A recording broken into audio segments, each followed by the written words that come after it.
Doctor Sudhakar Rao CAS assistant civil assistant surgeon వారు corona టైంలో ఇందాక కరోనా అన్నారు కదా, కరోనా టైంలో గొంతు విప్పలేని ప్రాణ భయంతో ఉన్న పేషెంట్స్ యొక్క సమస్యను దృష్టిలో పెట్టుకుని వారి జీవితాలను కాపాడటానికి ప్రయత్నం చేసే వైద్య సిబ్బంది సమస్యను దృష్టిలో పెట్టుకుని ఆనాడు మాస్కులు కోరారని చెప్పేసి ఏ విధంగా అవమానించింది. తర్వాత ఆయన ఆ అవమానాన్ని ప్రజల దృష్టికి తీసుకెళ్లటం కానీ ప్రభుత్వం చేసిన తప్పును ఎత్తి చూపించారని ఏ విధంగా ఆయన హెరాస్ చేసి ఆఖరికి ఆయన ప్రాణాలు కోల్పోయే పరిస్థితి వచ్చింది. అందరికి కూడా గుర్తుండి ఉంటుంది.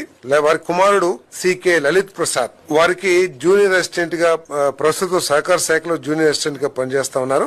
మానవతా కారణాల దృష్టితో వారి పనితీరుని ఆధారంగా తీసుకుని ప్రత్యేక కేసుగా పరిగణించి ఆదాయ శాఖలో గ్రూప్ 2 సేవల కింద డిప్యూటీ తహసీల్దార్ గా నియామకం చేయడానికి రాష్ట్ర మంత్రి మండలి ఆమోదం తెలిపింది. సహకార శాఖలో జూనియర్ అసిస్టెంట్ గా అతను అందించిన సేవను పరిగణలోకి తీసుకుంటూ AP revenue subordinate service rules యొక్క రూల్ 3 జిఓఎంఎస్ నెంబర్ 681 నిబంధనలు మరియు ఆంధ్రప్రదేశ్ పబ్లిక్ నిబంధనల్ని సడలింపుతో ఈ నియామకం చేయడం జరుగుతుంది.